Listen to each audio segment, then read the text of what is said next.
So before we get started looking into Augustine, I want to quickly talk about the final paper. Now, it may seem a little bit early to be discussing this to some of you, but this is a research paper, and I want to make sure that you know what the rules are, you know what the guidelines are early, so that you have plenty of time to think about this and to gather resources, right? Because I know that our own library is, they do what they can. They do what they can with the budget they're given. But, yeah, they don't have all that much. You are likely going to, is somebody out there? No. Yes.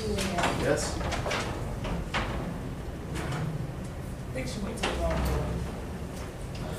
Okay, yeah, they do what they can with what they have, but they don't have all that much. Right, so first thing about this paper, right? You're going to be choosing one text from any point in the semester, but it cannot be the same thing you wrote your midterm paper about, right? You have to choose something different. This is going to be 2,400 to 3,000 words, so roughly 8 to 10 pages. Right, so this is going to be a substantial piece of work. You will need to consider a single work and examine the ways in which you think it develops a particular theme, paying close attention to the way it treats this common pattern, and constructing an argument as to why this pattern is important to understanding of the text you chose. So, you will need to use at least 5 outside sources. Yeah, Jenna. Oh, Jesus Christ. It's Frank. Very sorry. All right, people, we start at 9:30. Be here at 9:30. When people show up late, it is disruptive. Where was I? Okay, right, so 5 outside sources. Now, these don't have to be works of criticism that are specifically on the text you're examining, right? You can look at, say, historical texts to provide context. You can look at works from other disciplines that might.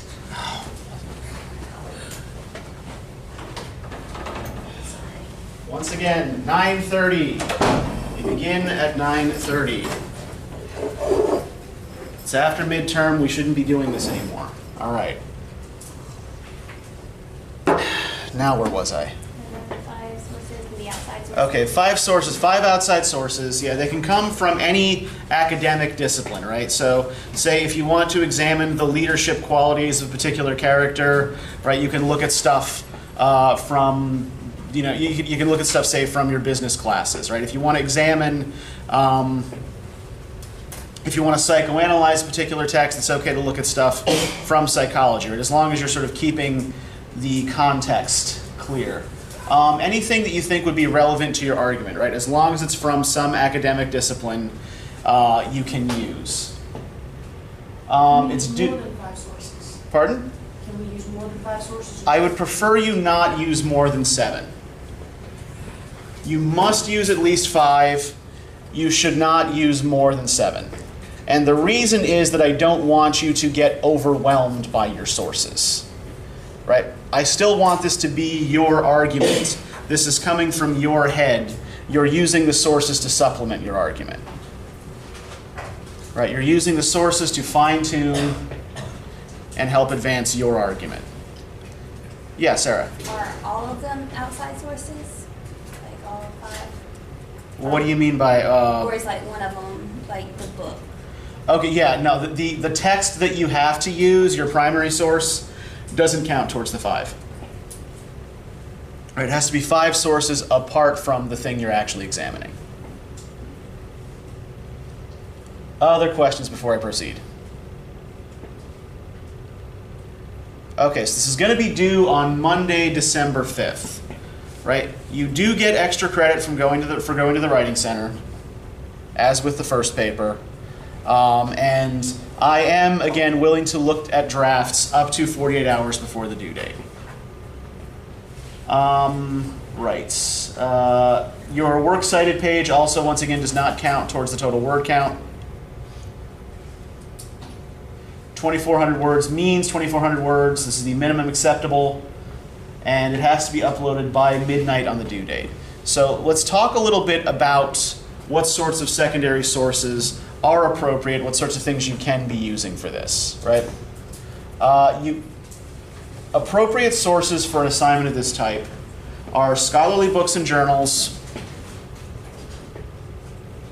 and journal articles that you find online through our library databases.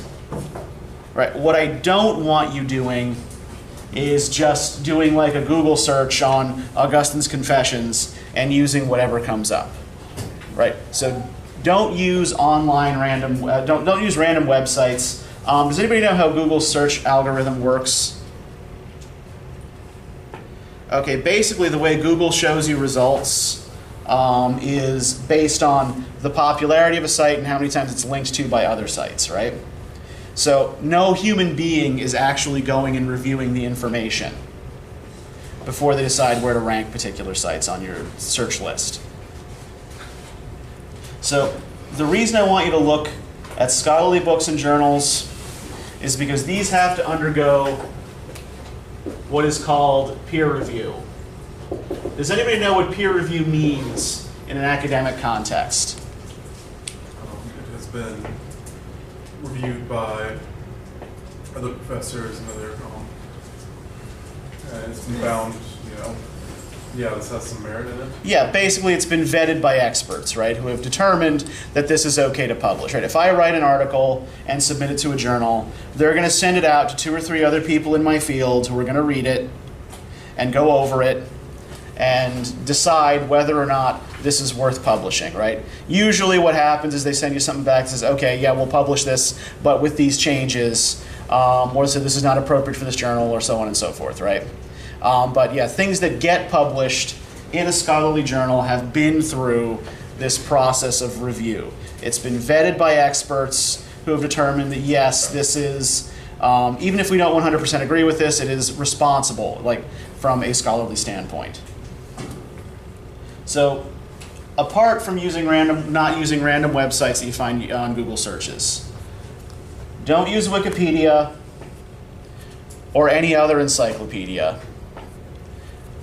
Does anybody know why I don't want you using Wikipedia? Do you understand? Yeah, secret. You can edit, just go in and type anything, it's not accurate. You used to be able to, right? They've actually made it harder to do that. I remember a couple years ago, Stephen Colbert had his viewers single-handedly save the African elephant from near extinction by going to the Wikipedia article and changing the number in the wild, right? To demonstrate how easy it was to manipulate information on Wikipedia. You can't actually do that anymore, but here's the thing about Wikipedia, right? It's by and large no better or worse than any other encyclopedia. And an encyclopedia is just a sort of first go-to source for general information about a topic. Right? You're not really going to get any kind of in-depth scholarly examination of anything from an encyclopedia article. What about using the sources at the bottom that they have? Yeah, if the sources look good, if they look valid, then yeah, you can use the bibliographies you find on in an encyclopedia article or on a Wikipedia article, right? That could at least give you a place to start. Yeah, yeah. And just to remind everybody too, I have given you a place to start, right? Remember that there's a bibliography in each folder on Georgia View. So I don't want to hear from anybody, Dr. Moyer, I can't find any sources, right? Bullshit. I have given you sources. I know that all of these are available, if not in our library, at least through the consortium, right? So with a little bit of planning, you should be able to get all of those. Don't use book reviews. Book reviews are purely evaluative, right? Their only purpose is to tell you whether or not to read or not read a particular book. And don't use newspaper or magazine articles, like just from regular popular newspapers or popular magazines. These are not written for a scholarly audience. The average American newspaper is written at a 6th grade level. Right? We are all reading and writing, I think, above a 6th grade level, right? So this is the stuff we're going to stick to. Yeah, secret. What about TED Talks? What about, pardon? TED Talks. TED Talks are also intended for a popular audience, not for a scholarly audience. And I really do want you to learn how to work with scholarly materials. So I'd say, yeah, TED Talks are out. Also, it might be hard to find one that's relevant to ancient literature. Okay, so I do want to just show you a couple of things on the library website as well to help you with your research. Is that on Georgia View, the guidelines, paper two? They will be tonight. Once I get home, I will post them. Okay, so library website. Most of where you're going to be doing your searching will be in Galileo. And please do not just use the Galileo search bar here, because that searches every database that our library subscribes to. And you'll turn up a lot of irrelevant results. What you want to do instead is browse by subject. Go to literature, language, and literary criticism. Literature, literary criticism. And this gives you a list of databases that you can check out. Probably the most useful for you will be JSTOR.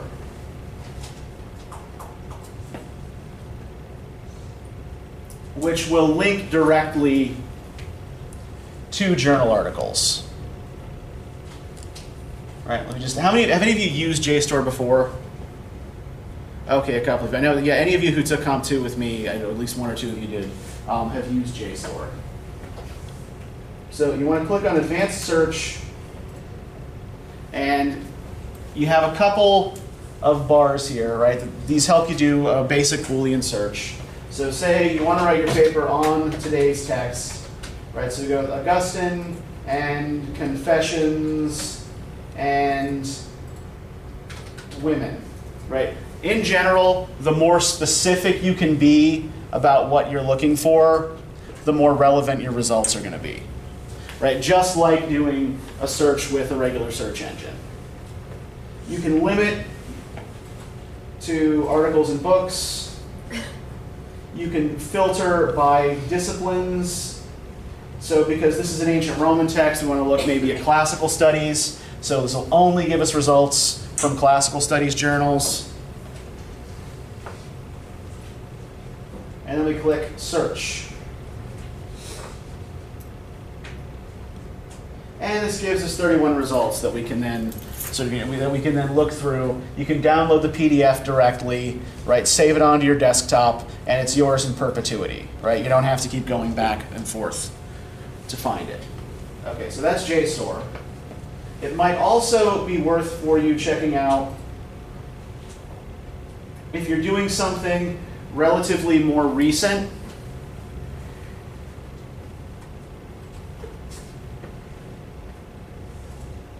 The Modern Language Association bibliography. The MLA bibliography isn't going to be much help to you if you're working on an ancient text. Right? If you're working on something like Gilgamesh, something that's written in an ancient language, MLA isn't going to do much for you. For that, use JSTOR, or you could also use Lion. That'll turn up some stuff for you. But if you're working on something that is written in a modern language,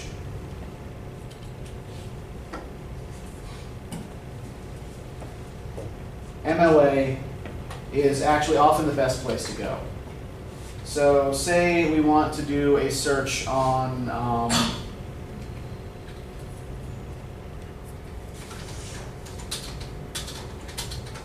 Song of Roland and war. This gives us 5 results. Now sometimes this will give you a direct link to an article. Other times it won't. So what do you do if it doesn't give you a direct link to the article? Does that mean you can't get it? Not necessarily. Actually, just about any article that you find on these bibliographies you can get through interlibrary loan. Have any of you used interlibrary loan before? Okay, you have, good. So for the rest of you, let me just quickly show you how it works. It's really easy, and it will upload articles. Essentially, the other libraries will scan and upload journal articles for you to a page that you can log in and go to. So, is it only available for a limited time? yeah, it only stays on the page for a limited time, but you can download it and save it to your desktop, and then it's yours. Okay. So just click on the drop-down link. Right. If you don't have a login, click on First-Time Users.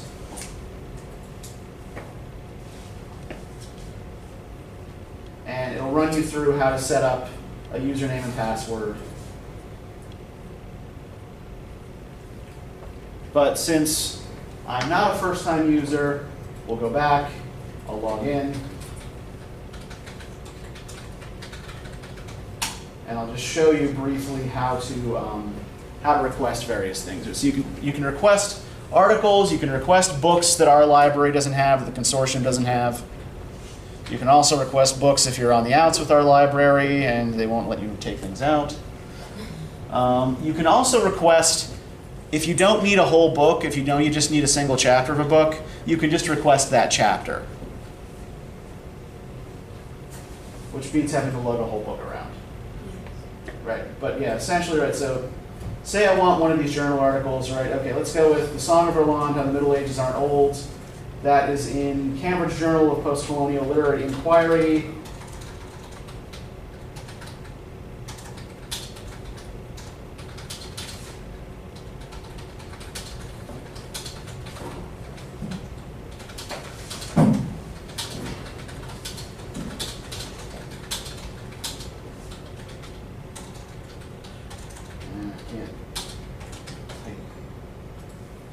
Author is Michelle R. Warren.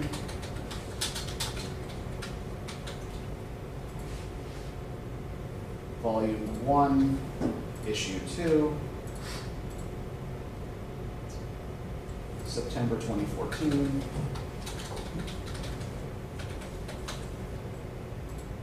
Pages 281 to 291. And I just submit request. And this will send this request out to any other libraries that subscribe to Iliad. And if one of them has this journal and this article, I'll get an email saying, hey, we uploaded this for you. You go to your Iliad page. And I don't have any articles waiting for me right now. But I would go to electronically received articles to get any. You'll have a little. It'll have a little icon you can click on to get a PDF, basically.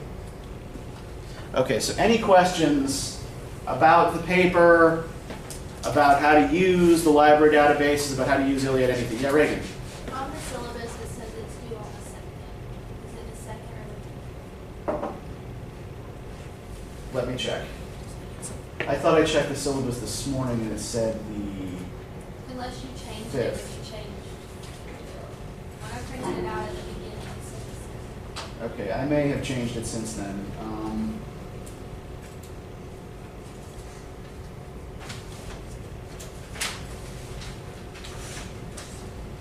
Yeah, so okay, the final exam is on the 2nd. The final paper is due on the 5th. I guess it did change because it didn't say that. It said nothing about a final exam. It says to be announced. Oh yeah, right. Because when I first sent all of you, when I first emailed all of you the syllabus before the semester started, they hadn't set the exam dates and times yet. So yeah, once they had, I probably changed the due date of the paper, so the paper wasn't due on the same day as the exam. Okay. So yeah, so you have 3 more days to do the paper than you thought you did, right? So good. And so the exam, that's going to be our group project? That's going to be the group presentation, and we're going to talk about that next time. what I'm going to do is give you a selection of texts, explain a little bit about them to you, and let you all vote as to which ones you want to work on. I try to give everybody their first or second choice. Usually I've been able to give everybody their first or second choice. And then you'll be grouped up, and we'll discuss the actual assignment itself the following period. Okay, so any questions about the library, about the paper, about research, about anything? Yes, Megan? So it's due at 11:59 on Monday, right? Yep, 11:59 p.m. precisely. Anything else?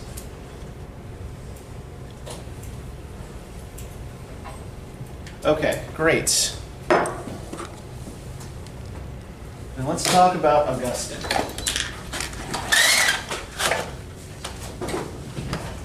Yes, secret. Oh, he's about to. Okay, good. Go for it. Yeah, shoot. I noticed throughout this text, mentions what we call the 7 deadly sins Okay. in a way. And I'm just wondering if that was like a pattern or on purpose, the significant way, or why he did it. Well, in Augustine's time, the idea of the 7 deadly sins wouldn't really have been a thing. Does there seem to be one sin that he's a little bit more fixated on than others? Lust and pride. Yeah, he seems to bring everything back to lust and pride, right? To physical desires, physical fleshly desires. So yeah, the 7 deadly sins wouldn't have been really a concept that he would have been familiar with. But yeah, you're good to know that he is framing things in terms of what we would today think of as sin. Other observations, other questions before we just launch into this? Anything that particularly confused you or that really struck you? Yeah, go ahead. Just the story that he learned in school that with I can never know. Virgil Aeneid. Okay, Virgil's Aeneid, yeah. We didn't actually read this, but we did talk about it a little bit.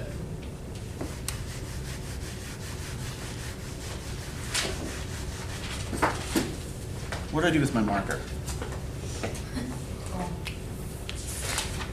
Yeah, so the Aeneid is the great epic of early imperial Rome. Right, this is the epic that Augustus, the first emperor, sponsored the composition of. Now, we might remember some discussion of this when we talked about Ovid. What were the values that Augustus was keen to promote in Rome?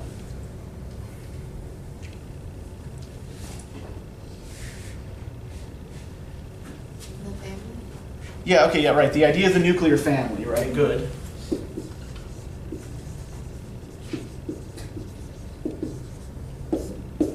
What else?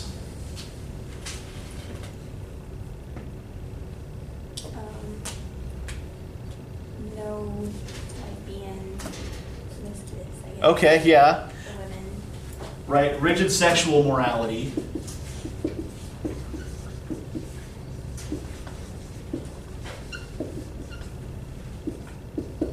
Not just for women, according to Augustus, but for everybody. Right? He wanted everybody to just keep it in their pants, damn it. What else? What about the status of Rome itself?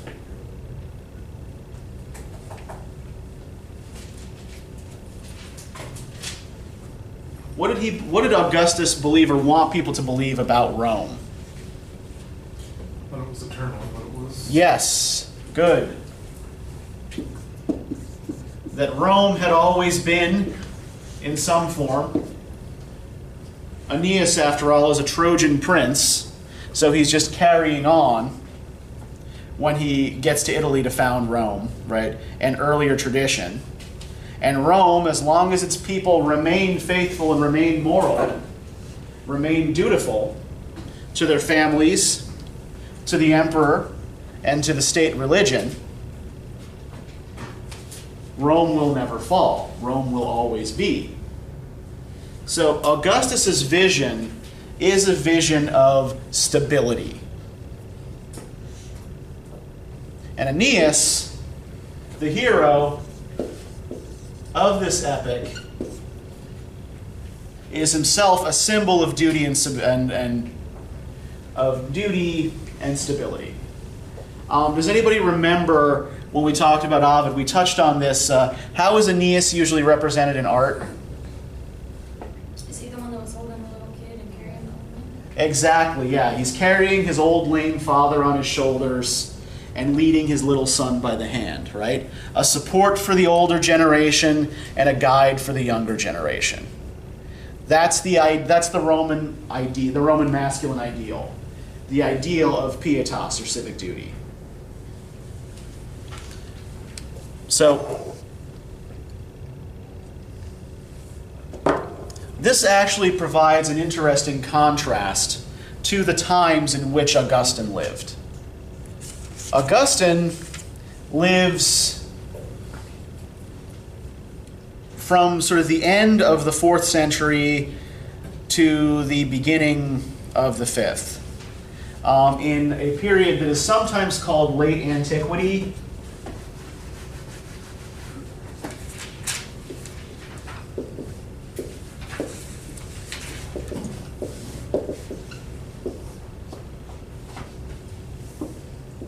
Or also sometimes simply the later Roman Empire. In fact, he's living in the last years of Rome as a unified empire. So we talk about late antiquity. Usually the period we're talking about is roughly 3rd century CE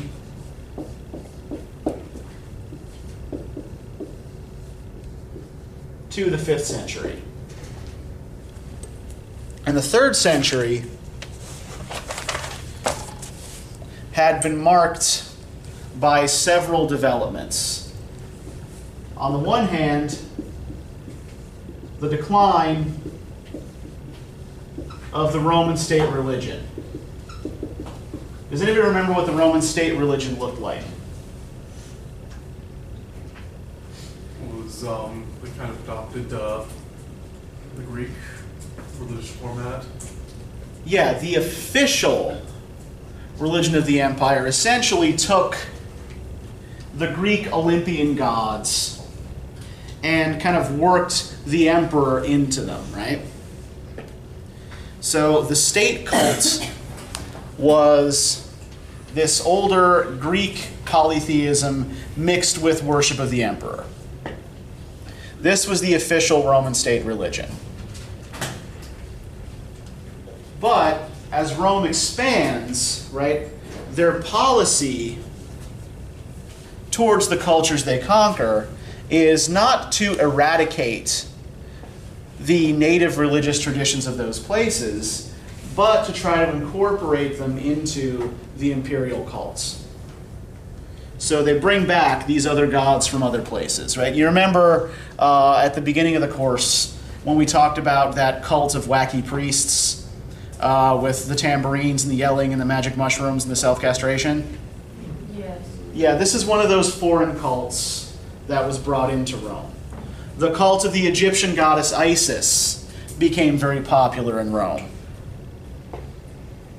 Other foreign mystery religions. And many of these could not be assimilated into the state religion for various reasons. Does anybody, for example, know why the official Roman government's policy towards Christianity was one of alternating toleration and persecution? Why the persecution? Is the belief in one God? They couldn't assimilate it. It was only one god. Mm-hmm. And that God's not the emperor, right? So it was regarded as a threat to the state and a threat to the security of the state because it could not be assimilated into the imperial cult. Right? Other polytheistic religions, like, okay, sure, we'll build a shrine to Baal, we'll build a shrine to Cernunnos or whatever other god your people worship. But yeah, Christianity could not be incorporated into the imperial cult. Because instead of the emperor being the center, the quote-unquote God is the center. Well, yeah, the Judeo-Christian God is the center. Yeah, exactly. Yes, I guess Yahweh is the center. This was also one of the part of the problem they had with the Jews. So they couldn't assimilate the Jews into the imperial cult either. So there's this huge patchwork of religious traditions in the empire in conflict. Right, on the one hand, you have the state religion. You also have, particularly among Greek aristocrats, a philosophical position called Neoplatonism. Do any of you know anything about Plato or about Plato's philosophy? What did Plato believe about the world?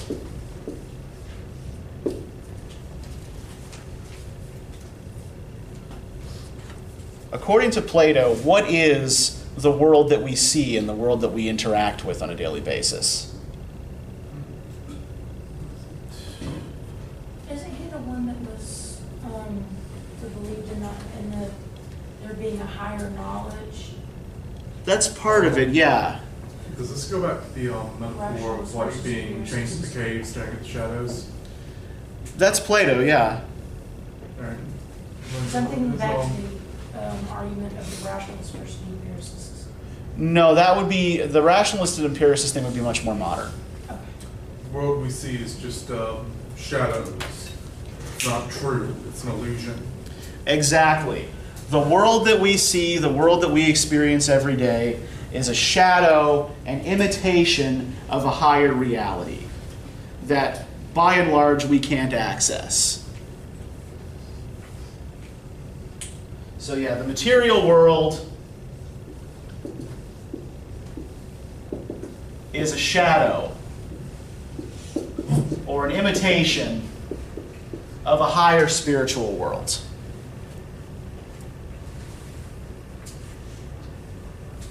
In addition to this Neoplatonic philosophy, this resurrection of Platonic philosophy from ancient Greece, right? You had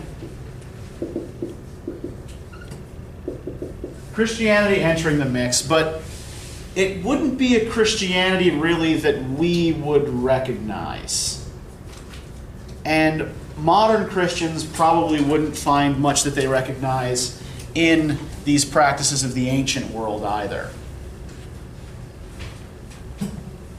For one thing, through much of late antiquity, Christianity was still kind of just, it was basically a Jewish splinter sect and was regarded as such.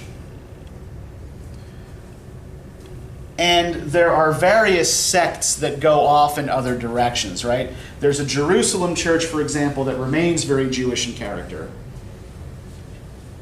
The Greek and Roman churches incorporate influences from Greek philosophy. And there are other strands that eventually get branded what are called heresies, right? Turnings away. For example, there's an offshoot of Christianity called Arianism, Arianism, named after a priest called Arius. And Arianism preached that there was, in fact, only one God. He denied the idea of the Trinity, right? That the Father, the Son, and the Holy Spirit are one being. He said, no, God is a separate, transcendent being, and the Son, Jesus, is just an emanation of Him that intercedes on behalf of human beings. And Arius's departure from orthodoxy was only one of many, right? There were many different Christian sects that believed different things running around the Roman Empire. There was a sort of the beginnings of a unified church and unified belief, but it was still very, very much split apart. You also had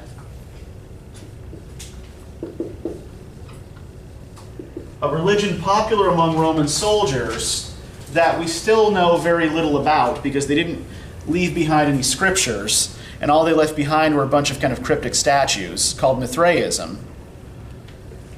And they left behind these kind of vaulted temples with paintings of the night sky and stars all over the ceilings. Something that has to do with astronomy. They think maybe, yeah, it has something to do with a certain combination of constellations.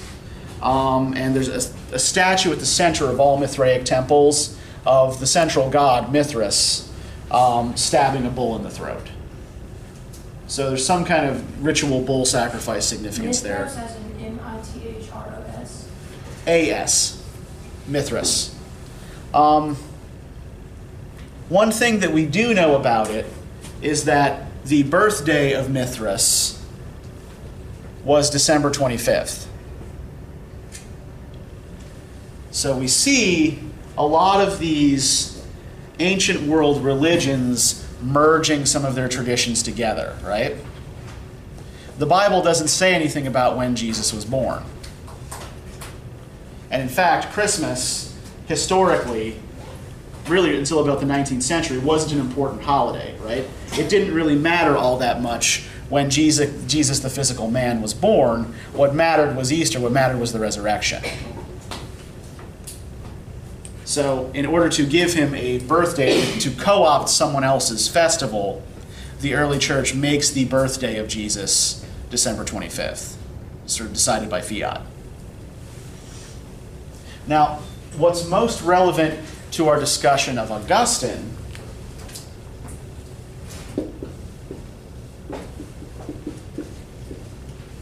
there's another sect that combines a lot of, or really a group of sects that combine a lot of these ideas together, called the Gnostics. Gnostics. Their name, or the name we give them, this isn't what they call themselves, comes from the Greek word gnosis, or knowledge. And most Gnostic traditions shared a similar set of beliefs. One, that the material world was evil. Everything in the material world is evil and corrupt. And it is merely a reflection of, a dark, corrupt reflection of, a higher spiritual reality. And the God of the material world, the God who created the material world, is himself a corrupt and evil shadow of the God who created that higher spiritual reality.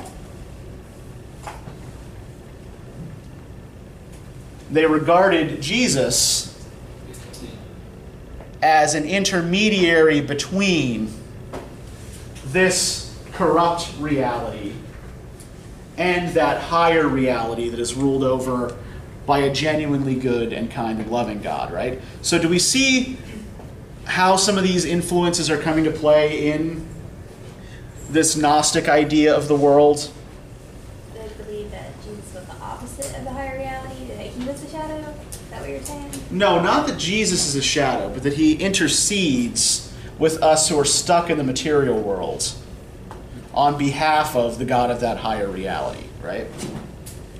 And for a Gnostic, the way to achieve gnosis, the way to achieve knowledge of that higher reality is generally through self-denial, right? Through denial of the physical passions, right? So many of them were strict vegetarians and only ate as much as they needed to. Many of them practiced complete abstinence from sex,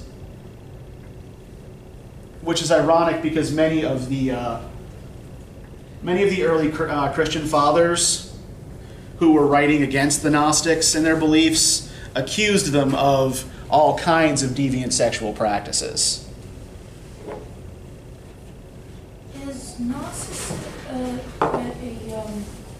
is that where we get the root word for agnostic from? You know how they talk about current modern agnostic? It's the same root. What agnostic means in Greek is we cannot know. So a modern agnostic is someone who refuses to take a position on whether there is or is not a God, right? Because we can't be certain. So yeah, it does come from the same Greek root word. So Augustine, as a young man, belonged to a Gnostic sect called the Manichaeans.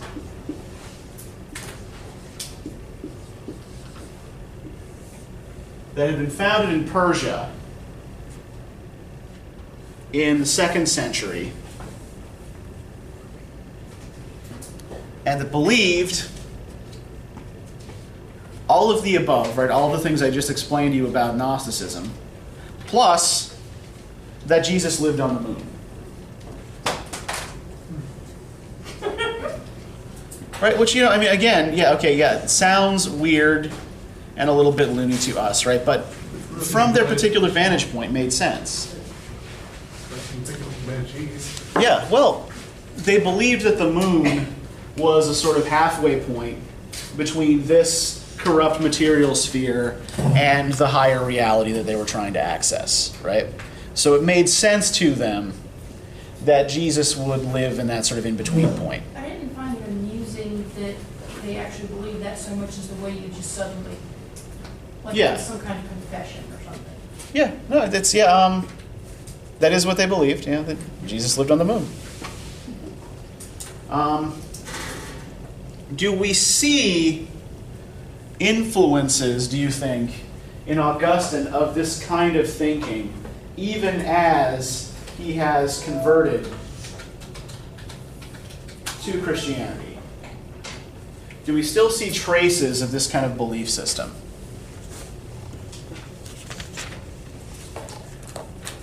What sins does he seem to worry about the most? Or what does he seem to relate all sin to?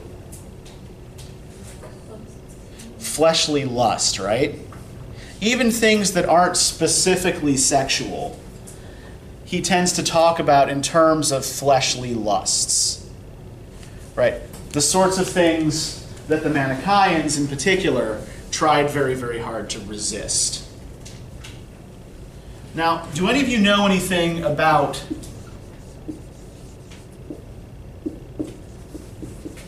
Augustine's theological beliefs? What the important contribution he makes to theology is? Not in the Confessions, but in his other writings. Okay, Augustine is one of the first major Christian thinkers to argue for the doctrine of predestination. What does this mean? No matter what you do in life, you're destined to either go to heaven or hell. Yeah. Before you were even born, Your fate was already sealed. yep, God had already decided whether you were saved or damned. Right? Those who are saved, who are going to be saved, are referred to as the elect.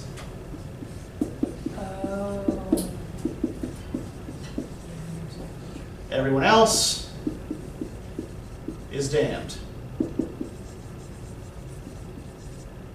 This is like when those early Americans learned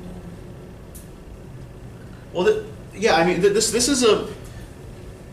this is a belief that has a very long shelf life, right? Yeah, that Augustine is writing at the beginning of the 5th century, but these are things that people still believe at least into the 17th and 18th centuries. There are some that still believe that today. There are. I mean, I'll be honest. As you may or may not have figured out, I'm not a particularly religious person myself, so I'm not entirely up on current trends in belief. I do know historically that this is a belief system that lasted a very, very long time. Puritans, that's who I was trying to remember. Yeah. Puritans, specifically when we learned about it, had been, when you said the elect, I remember what they were talking about in predestination. That was the name of the people I was trying to remember. Yeah, basically any Protestant sect that comes out of the Calvinist tradition believes this. And Calvin is going back to St. Augustine to make this argument. But what this ultimately reflects is also Augustine's early Manichaean beliefs, right? That there is a clear divide, the universe is split up between the forces of good and the forces of evil. And only those who were born without the stain of corruption on their souls, only those who were born without that earthly taint on them, are the ones who will be saved, who will go to heaven, who will get to access that higher reality. So while Augustine is himself a Christian and one of the people who helps to shape early Christian belief, he's getting a lot of his ideas from non-scriptural sources, right? Just these things that are floating around the Roman Empire. 'Cause when you think of it, like what did the empire provide to people who lived within it? Security and the ability to travel. Yeah, security and the ability to travel. That was the big thing, the ability to travel, right? Not only did the Romans build roads all over Europe and the Middle East, right, and North Africa, they also patrolled those roads, kept them safe. What this meant is that a scholar from Judea could wander all the way to what is now Spain on foot and not have to worry too much about being attacked by bandits. Right? So ideas from every corner of the empire could make it not just to Rome, but to other far-flung reaches of the empire. So the fact that Augustine grows up in North Africa doesn't mean that he is only exposed to North African ideas, right? To the ideas of his particular native place. He is part of a larger network that circulates all of these systems of belief and all of these ideas. In fact, the form that the confessions take, what did you notice about the form of this? Who does he seem to be addressing through most of this? Who's he talking to? Yeah, it takes the form of this kind of letter to God, right? This was not a common early Christian form. We have those epistles in the New Testament, right? The letters of Paul. But are Paul's letters written to God? No, aren't they written to the tribes? Yeah, they're written to different nations, right? Different nations of people he intends to address, or to different individuals. So Paul is still writing to people. Now, this Greek philosophical tradition, these Neoplatonists,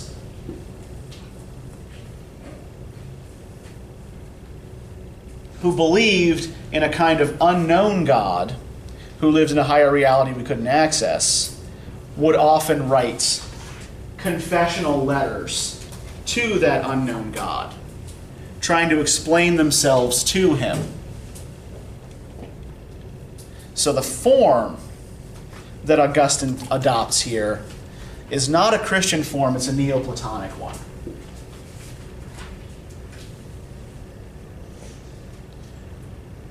And some of this is dictated, again, by the fact that Christianity as a coherent, solidified, single belief system is still, in Augustine's time, a very, very new thing. Right? 25 years before Augustine was born,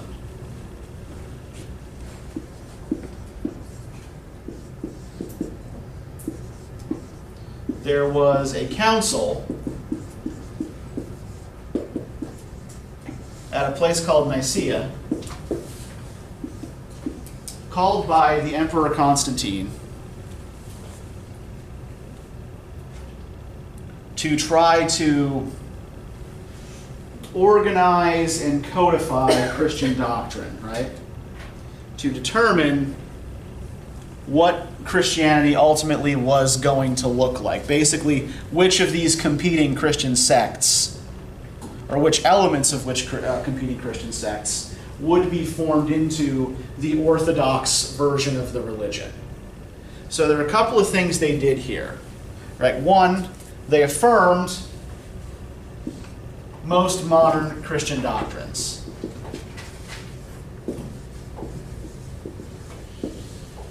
The Arians, for example, were invited. Their representatives came, but they lost the battle over the doctrine of the Trinity. Right, so that remains. That becomes Orthodox Christian belief. The other thing that they did here was choose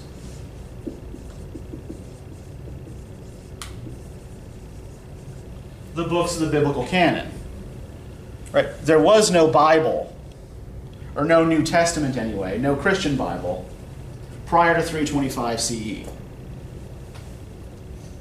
There were a number of different scriptures that circulated among early Christians, including those texts that become the New Testament. Right? So the Gospels of Matthew, Mark, Luke, and John, the letters of Paul, the Acts of the Apostles, which is originally just part of the book of Luke, actually, the Gospel of Luke, actually. It was the final chapters of the Gospel of Luke were the Acts of the Apostles. And the Revelation of St. John, right? So these books are all circulating among early Christians with a number of other books that aren't chosen to become part of the biblical canon. Right? Have any of you heard anything about like lost gospels, or these books that didn't make it into the Bible? I think they're sometimes called apocrypha.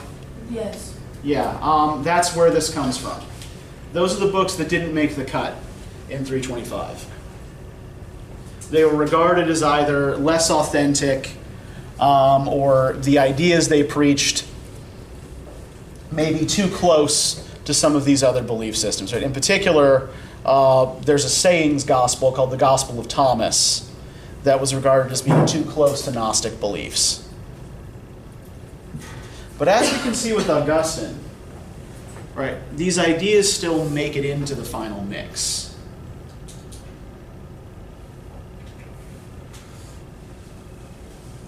Right, so this is all part of a massive intellectual ferment. And this is all fueled as well by great social instability. Right, one thing that the 3rd century in particular is marked by: rapid turnover of Roman emperors. Right, several emperors in this particular century only rule for a matter of months. And most of them are military dictators. Right? Basically, they're guys who they command a particular legion, the legion raises them up as emperor, and then when the emperor doesn't do what the legion wants, the legion kills him. Happened a whole bunch of times. Now, by the 4th century, when Augustine is born, things are a little bit more stable. Right? The two emperors who rule for most of the early 4th century, when Rome is still restabilizing itself, are Diocletian and Constantine.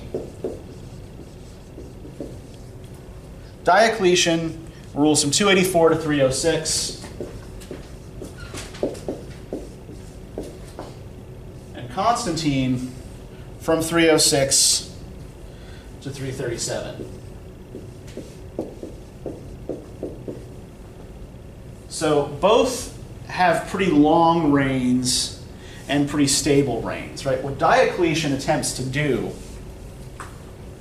is both stabilize the Roman line of succession so that we don't have an emperor a month anymore, And he blames the decline and stability of the Roman state on the decline of the state religion. So he becomes an enthusiastic persecutor, not just of Christians, but of anybody who doesn't follow the state religion line. Now, what is Constantine Is it famous for? known for, like, putting out Christianity? Yeah, Constantine is the emperor who makes Christianity, in fact, the state religion. Right? So instead of trying to continue to enforce the old imperial religion, right? Constantine sees this as a losing battle. He makes this newer religion the official religion of the Roman state, but remains tolerant of other religious traditions, right? It becomes the state religion. Christians are granted some advantages within the state, but other traditions are continue to be allowed to practice. And some of this is attributed to a battlefield vision that Constantine saw. But you know, Constantine was a smart guy, and I think that some of his calculations were in fact cynical and political, right? He's dealing with a tradition that is much newer, and that he also has, as we see with the Council of Nicaea, a chance to shape, a chance to have a say in what happens and how it's going to work. Yeah.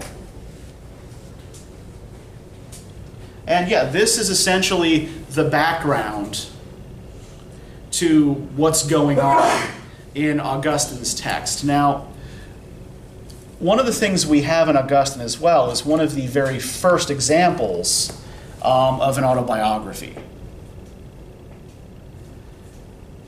It was not normal at this time for people to write their own life stories.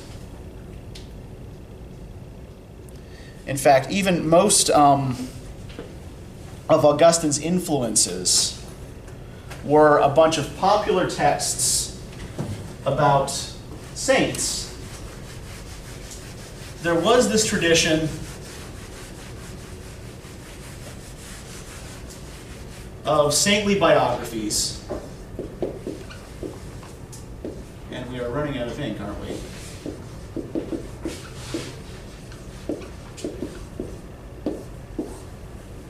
But what tends to happen at the end of the biographies of early saints? How do they get to be saints? What's that? Yeah. Do they die of natural causes, safe and warm in their beds? No. Yep. Yes. Most of these end in martyrdom. And martyrdom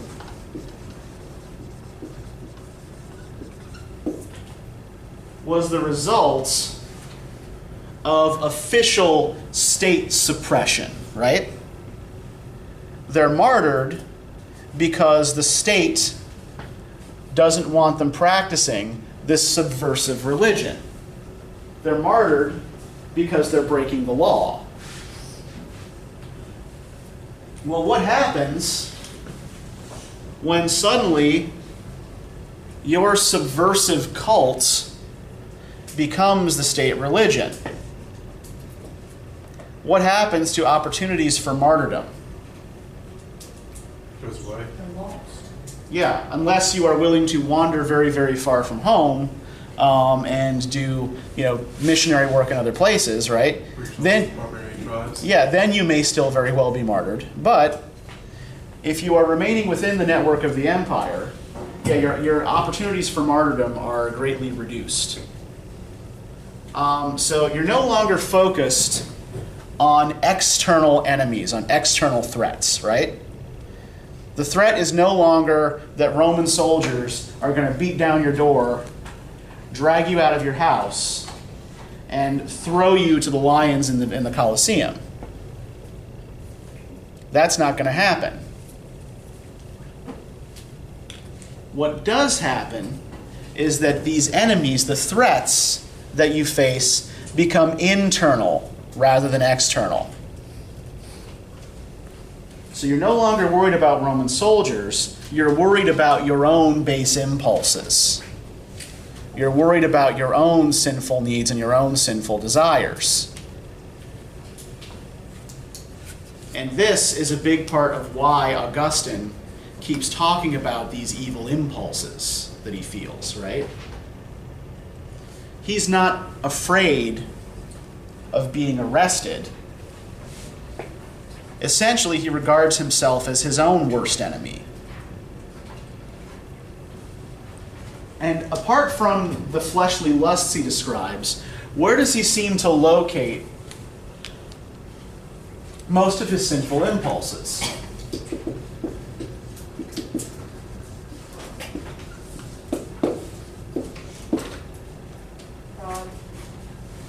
Yeah, go ahead, Ty. Wasn't it because he was allowed to do it, this is why he wanted to do it? Yes, some of it is just a sort of native impulse towards rebellion, right? When he talks about the pear tree, right, he talks about the joy, the pleasure of doing evil for the sake of doing evil, right? That it's fun to do something wrong. It feels good to get away with something. Does he go after the pears on the pear tree alone? No, he's with a group of friends, right? What about in his student days? At the school of Carthage, where the guy, Yeah. the overturner. Yep. He associates with a group in Carthage called the Overturners.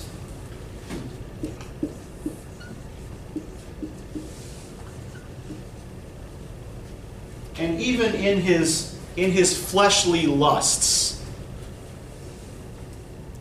is this a problem that he works out alone? Now, there's this mistress who's been with him for many years, whom he sends back to Africa when he's about to get married, right?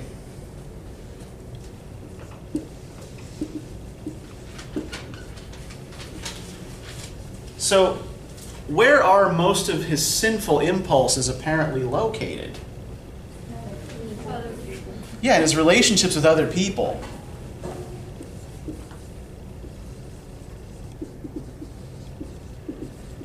Good.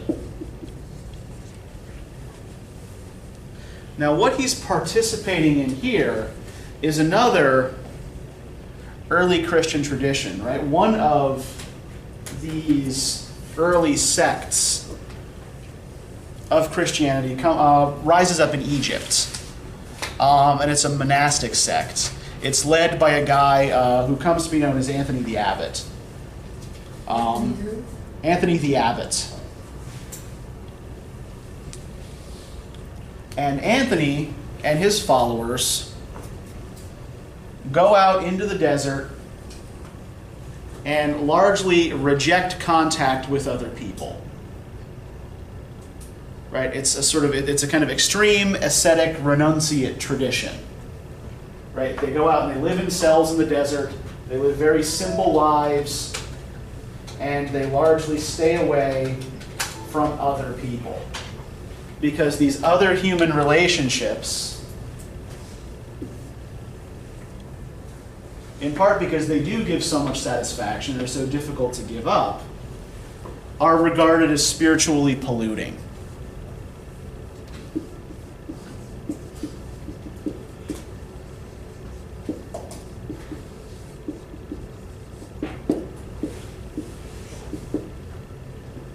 Now, what seems to be Augustine's most important interpersonal relationship here? Yeah, what's going on with his relationship with his mother, do you think? Why so much focus here on his mother? Is he her only child? No, he had brothers. She was partially responsible for his conversion to Christianity. Yeah, okay, the mother on the one hand has been begging him to convert all his life. What's his mother like? What do we notice about his mother, particularly in the chapter in which she dies?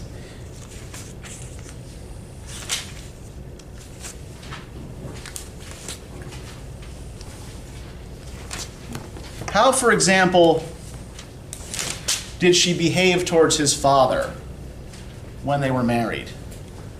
Why didn't Augustine's hot-tempered father beat her like other Roman men beat their wives? Because she just served him. She did what he said. Yeah, she provides this example of extreme submission, right?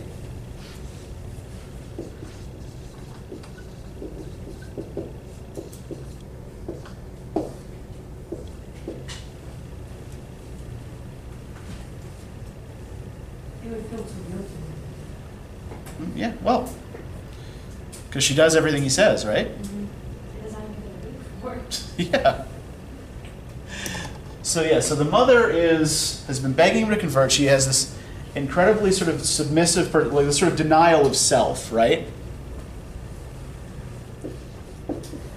And do we see any sort of more material expressions in her death of this kind of denial of self? If we look on page 854,